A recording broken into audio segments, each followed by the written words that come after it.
Hello! Today, we're going to talk about a real and shocking event, one that shook the world. This story takes us to Los Angeles, California, where a devastating wildfire destroyed entire neighborhoods, forcing thousands of people to flee and leaving deep scars on the city. But this is not just a real story, it is also an opportunity for you to improve your English while listening. Imagine yourself on an afternoon in California, a place famous for its beauty, celebrities, and glamour. But suddenly, the sky turns gray, smoke fills the air, and flames rise higher than the buildings. It feels like a scene from a natural disaster movie. But this actually happened one day in the city of Los Angeles. That morning, the people of Los Angeles were following their normal daily routine. But in a matter of minutes, what seemed like an ordinary day turned into a nightmare. A small spark ignited the dry vegetation near the hills on the outskirts of the city.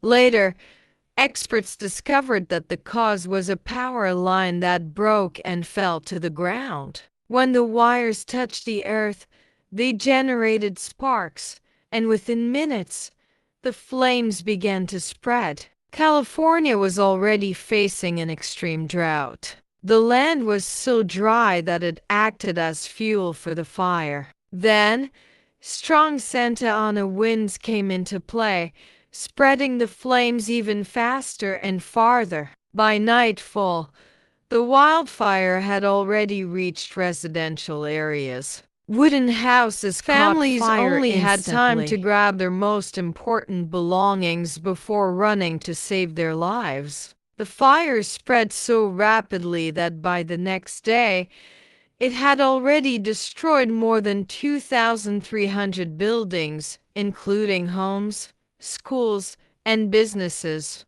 Entire neighborhoods were reduced to ashes. More than 180,000 people were forced to evacuate, meaning they had to leave their homes without knowing if they would ever see them again. Emergency shelters were set up to help those who had nowhere to go. Meanwhile, more than 20,000 people were under evacuation warnings, waiting to see if they too would have to flee. The fire didn't just destroy homes, it consumed forests, roads, and entire parts of the city. Some of the wealthiest neighborhoods in Los Angeles, including Beverly Hills and Malibu, were covered in thick smoke. Even celebrities had to abandon their mansions. Thousands of firefighters fought day and night to combat the fire, risking their lives to contain the flames. The heat was so intense that some of their equipment even melted. Planes dropped water and special chemicals, but the strong winds made it nearly impossible to control the fire. Perhaps you are wondering, but isn't January winter? How can there be a wildfire? Normally, wildfires like this occur in the summer.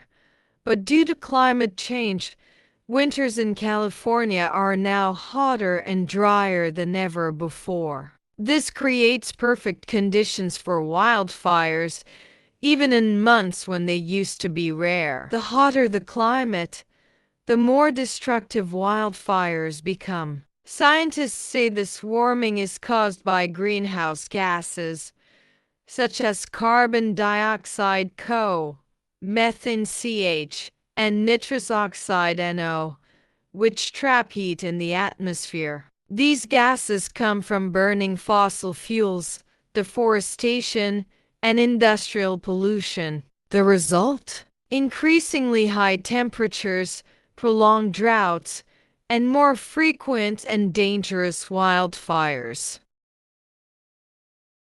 Additionally, California has been receiving less rain, which makes the land even drier. This combination of high temperatures, dry land, and strong winds has made wildfires in the region worse than ever. This fire burned more than 50,000 acres, destroyed 16,000 buildings, and tragically took the lives of 28 people. Many lost everything, their homes, belongings, and in some cases, even loved ones. Climate scientist Peter Kalmus from NASA studies global warming and warns that wildfires will only get worse if we don't take urgent action. He advocates for investment in renewable energy and reducing carbon emissions. Without immediate action, we will see even bigger wildfires, more intense heat waves, and devastating impacts on health and the environment. In 2020, California had its worst wildfire season, burning more than 4 million acres. But not all hope is lost. The recovery may California take years, will rebuild, but help has already started arriving, and communities are working together to support those affected. These wildfires are a warning that we need to act today to prevent future tragedies. This is not just a local problem, it is a global problem. What kind of planet do you want to leave for your children? Let's come together for a safer and more sustainable future.